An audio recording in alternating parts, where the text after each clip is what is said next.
Olá! Ao longo desta aula, exploraremos as 3 fases principais do desenvolvimento da escrita. Nós vamos falar sobre a pictórica, ideográfica e alfabética.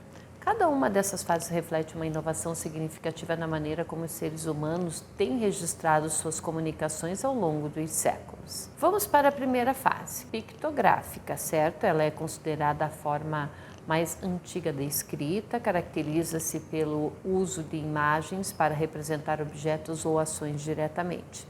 Um exemplo notável desta forma de escrita pode ser visto nas comunicações dos astecas, que usam pictogramas para registrar eventos importantes e para se comunicar. Os pictogramas utilizados nessa fase, eles não eram meras ilustrações, eles funcionavam como um sistema de comunicação robusto, capaz de transmitir mensagens específicas entre as pessoas.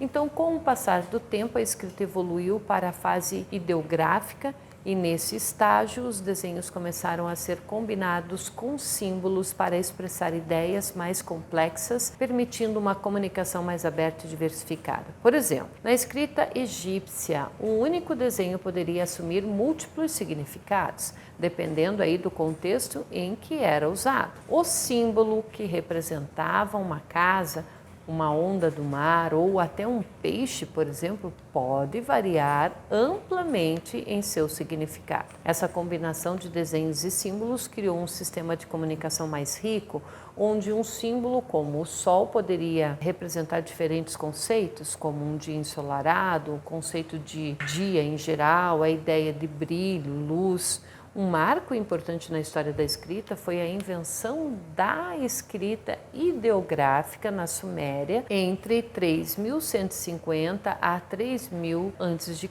Então, este desenvolvimento introduziu o uso de sinais que representavam ideias, que um avanço significativo abriu aí caminho para representações mais abstratas da realidade. Não satisfeitos com a limitação aos desenhos, os sumérios eles deram um passo adiante, desenvolvendo um sistema que representava sons e não apenas significados. Então, o alfabeto, composto inicialmente por um conjunto de 24 sinais representando consoantes, foi uma adaptação realizada pelos gregos. Eles herdaram o sistema silábico dos povos semíticos e os transformaram, ajustando ali as suas necessidades específicas de comunicação. Então, a necessidade de registrar informações motivou os antigos a escreverem nas paredes das cavernas, em pedras e em tijolos de argila. Este método de registro foi utilizado por milênios, até que as necessidades de comunicação se tornaram mais sofisticadas,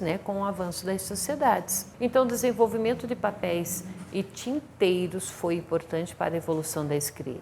O papel originou-se do papiro, uma planta encontrada nas margens do rio Nilo, que os egípcios utilizaram para criar um papel mais durável, um material mais durável para a escrita. Então, com o tempo, essas ferramentas elas foram aprimoradas, culminando aí na invenção das canetas modernas que nós usamos hoje. A escrita sempre serviu como um meio de representar algo, seja através de desenhos, de sons. Ela também tem sido um meio de registrar a memória coletiva, abrangendo aspectos religiosos, mágicos, científicos, políticos, artísticos e culturais. A invenção do livro e mais tarde da imprensa foi um ponto de virada que democratizou aí o acesso ao conhecimento. Para a maioria das pessoas, aprender a ler e a escrever é tão natural quanto aprender a andar e falar. A escrita surgiu da necessidade primitiva da comunicação e antes ela continuou a evoluir para atender às exigências de uma sociedade em constante mudança.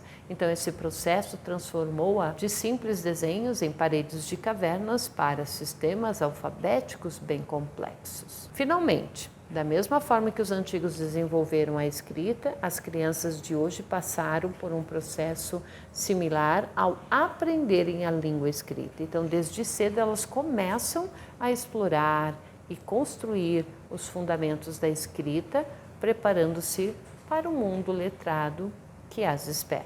Ok? Encerramos a nossa aula de hoje, pessoal. Vamos ficar por aqui, mas nos encontraremos em breve. Até mais!